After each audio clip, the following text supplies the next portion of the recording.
Hello, everybody, and welcome to AP English Language Argument and Synthesis Review, addressing counterarguments.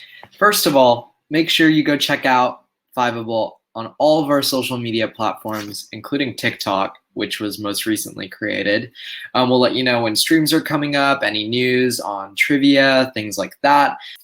So in today's stream, we're going to first start off with an update from College Board, which will be the same slide you've seen for the last 2 weeks with me. A review of sophistication, some examples and samples of addressing the counterargument. We'll do some practice, and then we'll have an open Q&A technically at the end. But also feel free to ask questions throughout today's live stream as to questions that pertain to AP English Language, about Fiveable, about other AP classes. I've taken quite a few, so I'd be happy to answer them. So let's start with the College Board update. Technically, College Board cut units out of every class, including AP Lang. For instance, you no longer have to explain how word choice comparisons and syntax contribute to the specific tone of a text. But I would say that Unit 8 and Unit 9 more so had to do with multiple choice. So they could have asked a question about modifiers or alternative perspectives on a question, but now that multiple choice is gone, it's 45 minutes of free responses, potentially just one for AP English Language. It's open book and open note, and each basically it's probably going to be one essay. That's speculation on my part, so you'll know for sure as to what's going on April 3rd. In terms of sophistication, as you can see here, synthesis and argument have the exact same ways that you can earn sophistication. That's crafting a nuanced argument by consistently identifying and exploring complexities or tensions across sources, which basically means you are looking at the sources and you're saying, oh, this one kind of contradicts itself. These two contradict each other. This says this and this refutes that. By putting your sources in conversation, yes, exam is open book. You can go to Vice President of Advanced Placement Trevor Packer's Twitter, in addition to your AP coordinators who will let you know it's open book. But they did say that the tests are going to be structured in a way where you can't cheat. So I'm sure FRQs will be structured differently. It's not going to be just memorization and stuff like that. But yeah, it just means that if your teachers are giving you assignments right now that are optional, that aren't for a grade, you should still do them, because everything you do from now up until May or June or whenever you decide to take the AP exam, you need to know how to take, you need to know the knowledge still, because at the end of the day, calculus, if you think about it, has over 7 units of stuff from implicit differentiation to differential equations. You just don't have time to flip through all of your notes, even if it's on a computer, even if it's on, a notebook. You're just not going to have enough time physically. College Board will make that happen for sure. And especially for English language, I'm so sorry, even though this exam is open book, rhetorical analysis, having open notes doesn't really help you at the end of the day. Neither does argument, neither does synthesis. So English language is basically how it used to be, except instead of 3 free responses, it's probably going to be 1. So yeah, the second way you can earn sophistication is analyzing the implications or limitations of an argument, either your argument or the arguments in the sources, by situating it in a broader context. And that just means, adding some context to what the sources are talking about, analyzing some of your limitations. So that's, giving concessions, articulating implications, or just talking about the impact, making effective rhetorical choices that strengthen your argument, and employing a style that is consistently vivid and persuasive. That is uniform across synthesis and argument, although once again, College Board is probably going to pick one of these essays. By the way, I highly recommend that you choose, whenever you're trying to write for sophistication, for either synthesis or argument, bullet point 1 and bullet point 2 are definitively the easiest ways to earn the 6th point per se. That's what we're going to cover in today's stream, because I would say that the second point is, when you talk about limitations of your argument, that is literally a concession. And when you are identifying and exploring complexities or tensions, you are creating a counter argument by bringing in knowledge from the other sources. Also, I think implications are going to be included in your counter argument paragraph. So How exactly do you earn the 6 point? Basically, what College Board also says is that it has to be a part of the argument, and it can't just be a phrase or reference. So what that means is you can't just say, there are flaws to my argument, but I would argue that ultimately my argument prevails, right? That's a phrase, that's a reference. It's not part of your argument, and that's why it wouldn't earn you sophistication. So I think the best way to secure your sophistication point per se is to concede or give some variant of a concession in the thesis and then incorporate it in an extra body paragraph. So let's say that, I'm assuming that y'all have done argument essays and synthesis essays in your classes.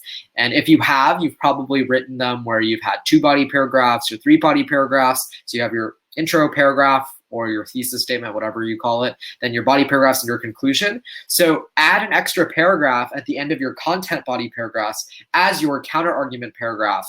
Sorry, that was a lot of paragraphs. But basically add an additional paragraph of your counter argument in addition to incorporating it to your thesis. I think that's the best way to make sure that you are, making it a part of your argument rather than kind of making it a phrase or a reference. So how do I address the counterargument? The way is in my thesis, I'll say something like, while opponents assert this and this and this, then I give my thesis. So that's like a little phrase. And then later on, I kind of bring it up in the last body paragraph. So with my first or second sentence, I say that opponents or proponents or critics argue that blah, blah, blah, blah.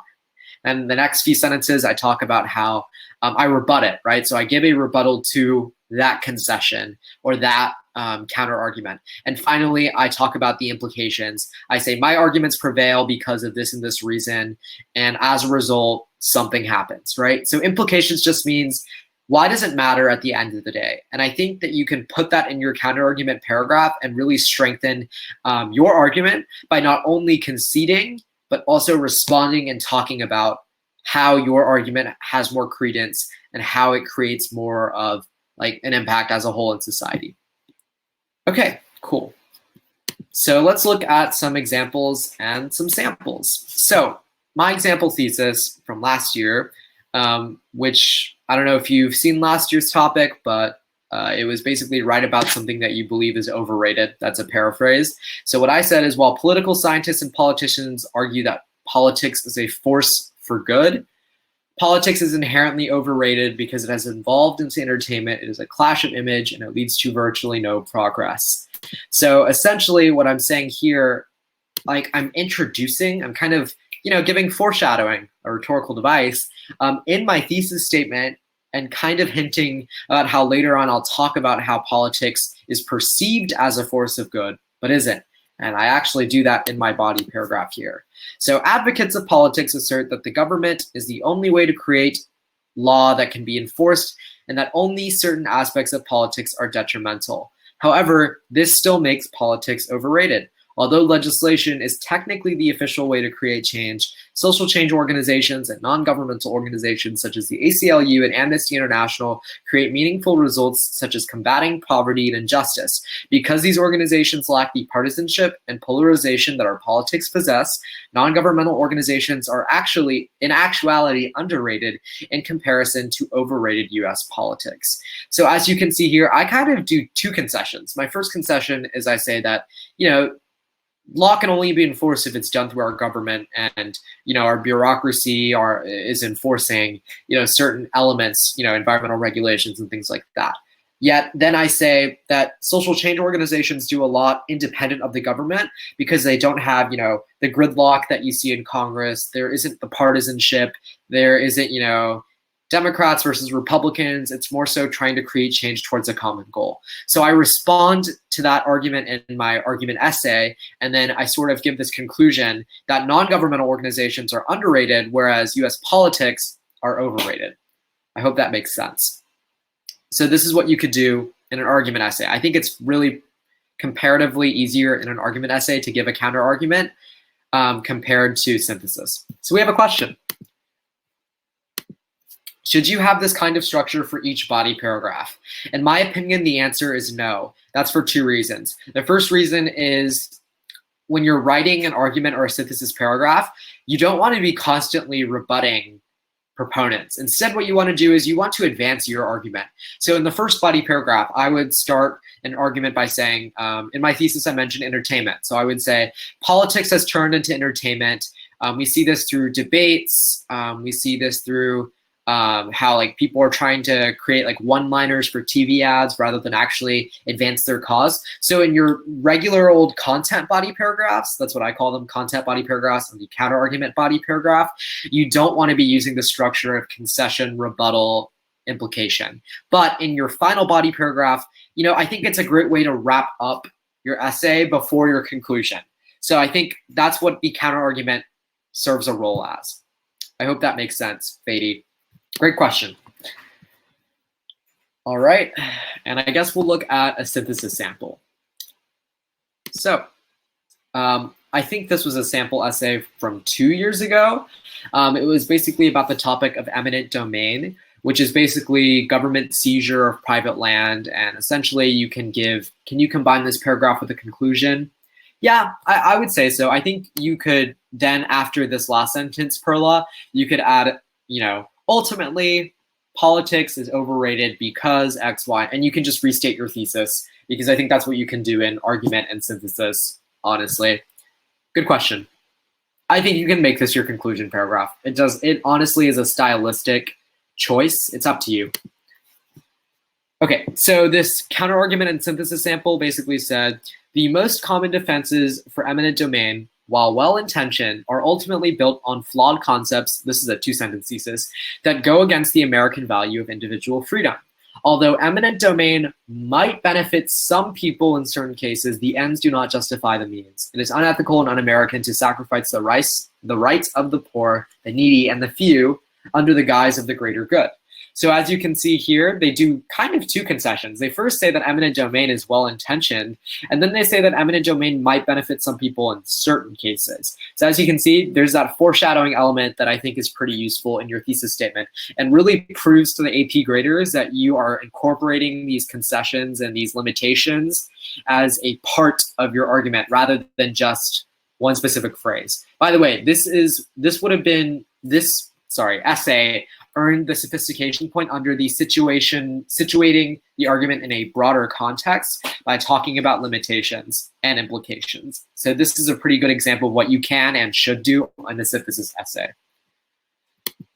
So then in their basically they did what you were suggesting, Perla, in their synthesis essay. They incorporated it in a part of their conclusion, if I remember right. So they said, well, eminent domain was originally intended to, actually, sorry, this addresses the question that someone else asked earlier. It was Fady about this kind of structure for each body paragraph. And this is an example of a student who did that. This was their first body paragraph. They said, while eminent domain was originally intended to serve the needs of the public, it has now predictably become a way for the powerful to oppress the poor. And then it goes on. So as you can see here, they kind of, I think you can choose one of two strategies. And it depends on what you've been practicing in the classroom. The first strategy you can use is you can constantly give a counter argument and then rebut with your content. And so each of your body paragraphs, your topic sentences, can start off with a concession, and then your evidence can support the rebuttal. Or you can have, like what I was taught in my AP Lang classroom, was that you have two regular content paragraphs just stating your points and using your evidence and commentary to back up and link back to your thesis. And then in your final body paragraph, you do a big picture, broad counter argument towards major arguments that opponents of your argument say. So it's up to you ultimately as to whether you want to put your counter arguments throughout the body paragraphs or have them culminate in the end. I personally like to do it at the end, but once again, do what you're most comfortable with. Do what you've been practicing. Okay, so before we transition into practice, it's been about 20 minutes of my lecture, I guess. So I guess you can call it a lecture. So do y'all have any questions before we move into practice? So with Lang, a lot is subjective to your writing style, huh? Yes, and especially because College Board has moved into the 6-point analytical rubric rather than their former 9-point holistic rubric. It all depends on the writer. And I think it makes it very accessible for students because some people like to do this where they do a counter argument as their thesis statement. or sorry, as their like topic sentence, whereas some people like me like to do it at the end. So yes, a lot is very subjunctive with English language. I mean, like, you know, when you compare it to like biology or calculus or statistics, like English is probably one of the most flexible subjects in that you have a lot of things that you can do that will earn you a 5. Whereas with, you know, STEM and even with the histories, like it's either right or it's wrong. Actually, I think histories are just like English. They're pretty subjective. Okay, if there are no further questions, I guess we'll move into practice. So this is a really fun prompt right here. I don't think y'all will need the PDF link because this is all that it is. So basically I'm gonna simulate, let's say we had the argument essay as the actual prompt, or the argument essay is the FRQ, so all you'll have is 45 minutes. So today, using this prompt, I want you to write a thesis in 5 minutes, trying to incorporate some of those elements of the counter argument, and then afterwards we'll read through some of them, and then I'll set a timer for 10 minutes, and we'll write a counter argument paragraph. I'll read through some of those, give my feedback, and tell you if you earn sophistication. So yeah, I'll start the 5-minute timer now. Good luck, everybody. And if you have any questions, you can leave them in the Ask a Question tab or in the chat box. I think staying for practice is really great, so I highly encourage you to answer this prompt. And I'll start my 5-minute timer now. And time. Okay. For those of you who are still writing, that's okay. Just submit your answers as I review them. I see I have quite a few. So thank you all so much for participating. Makes it so much more fun for me if I get to read through some of your all's responses rather than me seemingly talk to a computer for 45 minutes. So let's look at the prompt really quickly. Basically, it gives us introduction about friendly phrases, communicating politeness rather than literal intent. What's the value or function of such polite speech? Then the actual prompt here is, in a well-written essay, develop your position on the value or function of polite speech in a culture or community with which you are familiar. So basically, is polite speech valuable? What's the function of polite speech? Something like that. So let's read Perlis. Due to the expectations and formalities of polite speech, this colloquial form of communication has a negative impact on society that causes anxiety and hurt. That negative impact on society that causes anxiety. Ooh, that's a tongue twister. And hinders conversation. Okay, you know, if you support that with evidence, then that's a great thesis. You're giving a position. While polite speech is considered by society to be the norm and right thing to do, it offers no real value to conversation and can make conversation seem generic and insincere. Great job, Susan. That would earn you the thesis point. While polite speech can indicate certain feelings that are hard to portray through normal speech, its true function in a community or culture is to build self-identity for both groups and individuals. Fantastic job, Beatty. While some may say that polite speech can be seen as a weakness in character, I think polite speech makes people appear kinder. I also believe that using polite speech is crucial in forming friendships with people you have met for the first time. I think that's a pretty, it's a pretty good thesis. I think what I would improve, Sierra, is I would take out I think, because, you know, this essay is what you think. So you don't need to add first person in argument essays because, you know, it's already being communicated that it's by a student. So saying something like, polite speech makes people appear kinder and is crucial in forming friendships with people you have met for the first time, it makes your essay sound a little bit more formal. And I know the irony, paradox of, you know, your speech has to be formal and polite. But like, make sure you seem more credible if you aren't using first person. But it still would earn you the thesis point, in my opinion. I agree with the anthropologist that writing friendly phrases like how are you communicate politeness rather than literal intent. In typical American culture where friendly phrases are commonly used, the context evidently displays the polite speech as a typical greeting as opposed to the topic of conversation.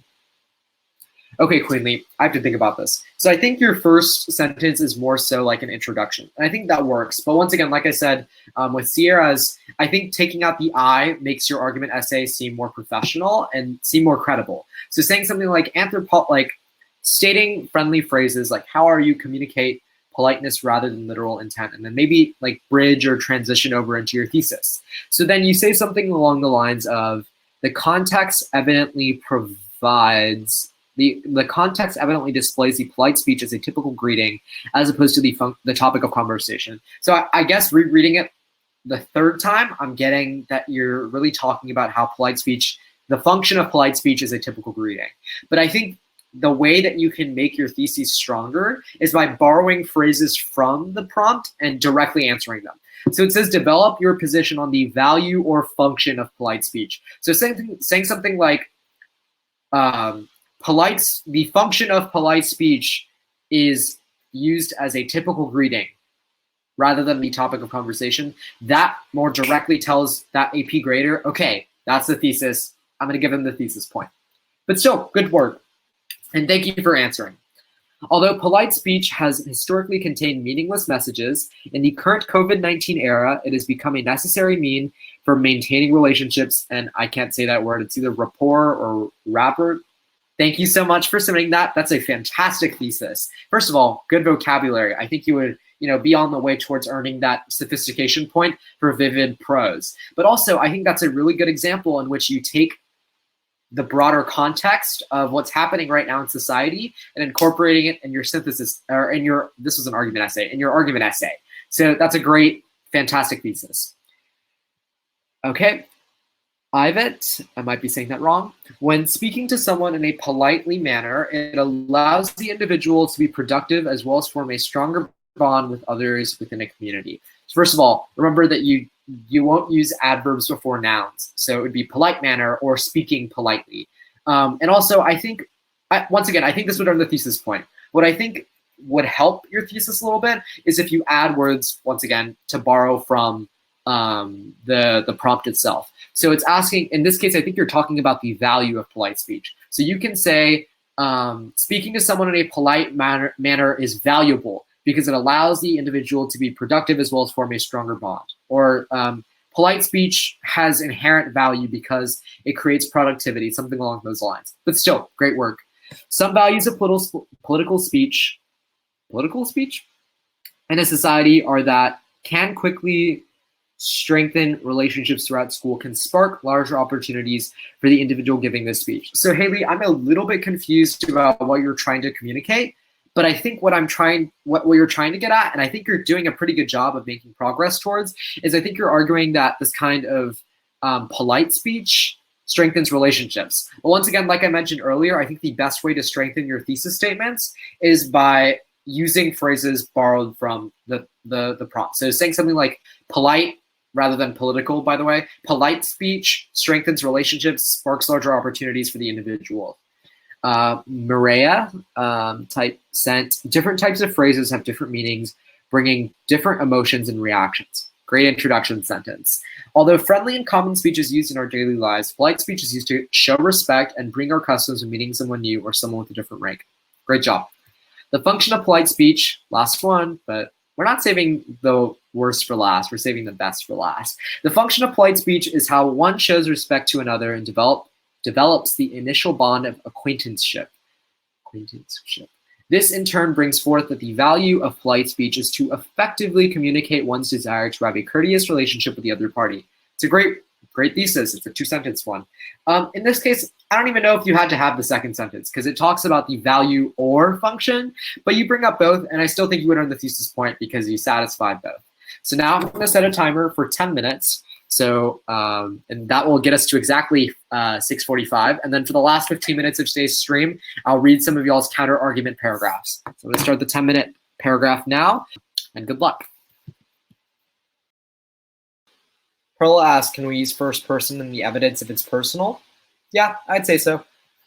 I think it's best to avoid personal, and actually, I think in this case, you're okay. In this case, this is a good prompt where you can use personal anecdotes, and first person would be appropriate. Good question. And that's 10 minutes. Okay. I think Anika's might be a thesis.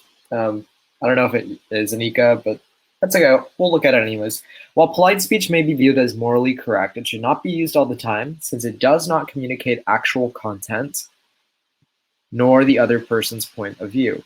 So I think If this is a thesis, I don't necessarily, I think it would be on the border of earning the thesis point, and I think the only reason why it's borderly is because it almost seems like you're trying to play both sides.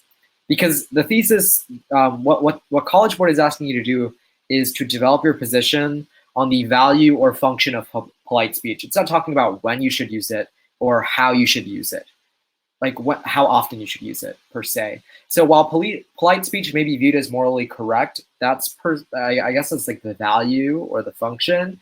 The second part sort of doesn't answer the prompt, and that's what you need to make sure you're doing with the argument. But still, I think it's a great attempt, and I'm so glad that you put out your thesis bravely. Okay, I'm not going to read all of these body paragraphs out loud.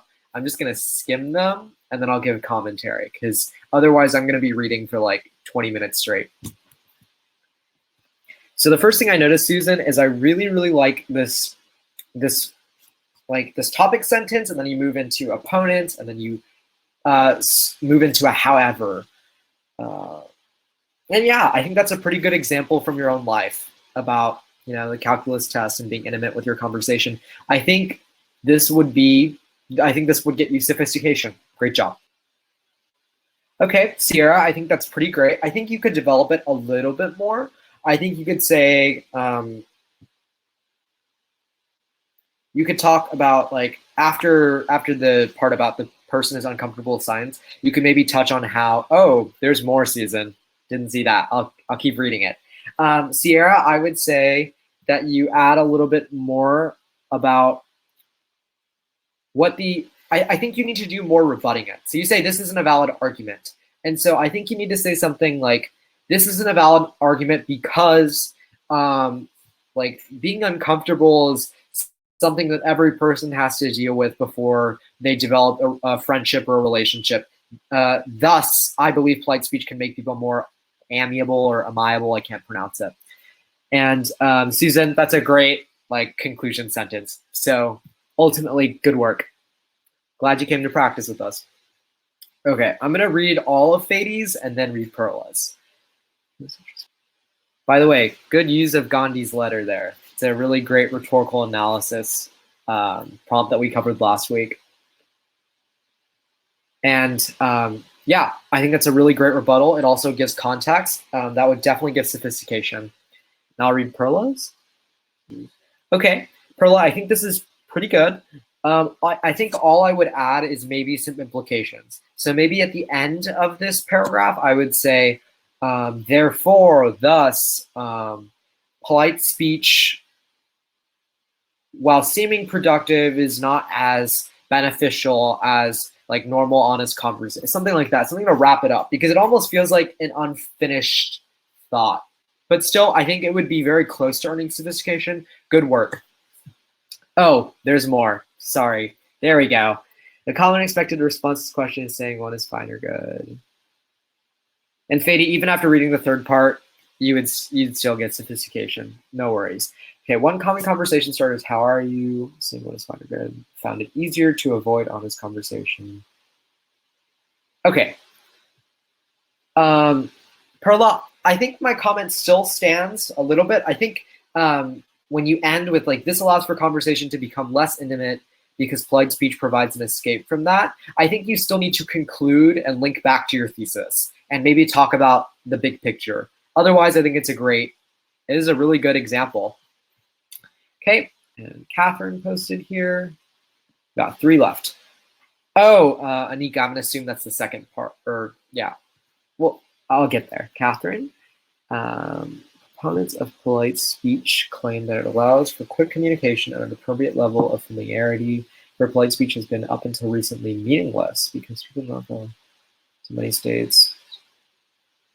Good work. I think, Catherine, that's a fantastic, I don't know if I should address you as Miss Malone, but this is a fantastic sophistication responding to the counter-argument paragraph. Great job. And I think, bringing in that real world context, guys, is very, very useful. It makes your argument seem stronger. Okay. And Anika, I'm going to assume you're finishing that. So I like the transition into polite speech being the social norm. I'll read Haley's all together. Lawyers may assert having this polite speech is insincere in society. Having a polite speech and sparking conversation. Sparking, yep.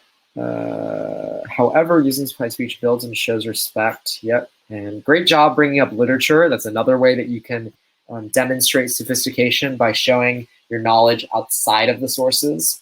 Thus, polite speech must prevail. Yes, great job. And that's a good conclusion sentence. Okay, so I think Anika might be finishing up hers because it was like at the end there. So I'll wait a little bit. But for now, if y'all have any questions, oh, there's another one. Many argue that speaking politely is hollow, meaningless emotions. Yes. Maria, that's a fantastic anecdote of ROTC and polite speech. Great job. Also, this shows that if you are more comfortable with typing, maybe practice, sharpen up your typing skills. I highly recommend, what's that website called? Like typing, Typewrite, I think is what it's called. There's like a really great type tester, and it's not Nitro Type because I don't like that one. Type Racer, that's what it is. If you are more comfortable with typing, Typing Club too. And Fady said this kind of review is better than what they do in the College Board videos. That is the point, everybody. Tell all your friends and all of your classes that, like, sure, even if your teachers are assigning the College Board videos, you should still come to the 5 ones because A, I get to give y'all feedback, or like the English language teacher who will be streaming the next 2 weeks, he'll be able to give you live feedback. He's an AP grader. We have a conversation. I get to make jokes. And it's not like stringent on the curriculum. So I'm glad that this is better than what they do in the College Board videos. Thank you for that feedback. And yeah, it's called typeracer.com.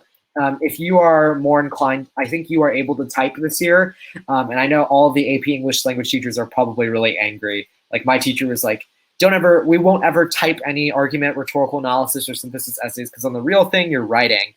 And they're probably like so angry. But if you are good at typing, I recommend practice typing. If you're not so much of a fast typer, like I saw some of y'all taking a little bit longer, in that case, do what you're comfortable with. You can handwrite and take a picture, as College Board has said. And I saw that Queenly here says that my teacher taught us to use I agree, I disagree with blank for argument thesis.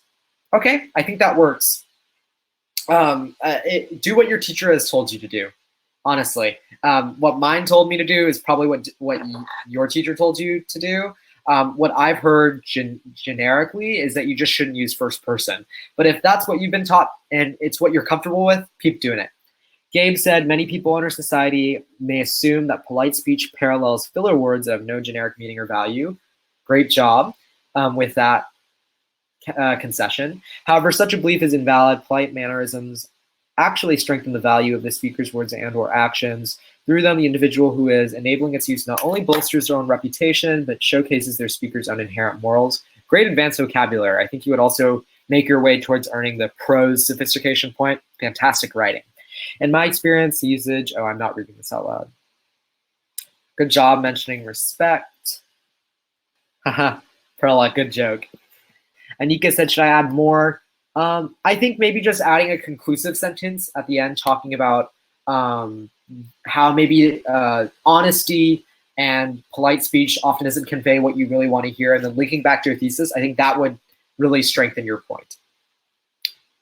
And Miss Malone, I'm so glad to have given you ideas to pass on to your students. You know, I sometimes think like, oh, when teachers come to these student live streams, it's like, it's just a different, it's almost like a professional, like PD, but it's more so like you're hearing from the perspective of the student and how you can, you know, introduce some new ideas in your classroom. And I'm so glad that I've been able to help. And thank you for suggesting me. And also a good joke about to whom. Okay. And yeah, that's all I had for today's stream. I'm so glad that we ended it with some uplifting comments, some funny jokes, and make sure you follow Fiveable on all of our social media platforms, TikTok, Twitter, Instagram, and YouTube.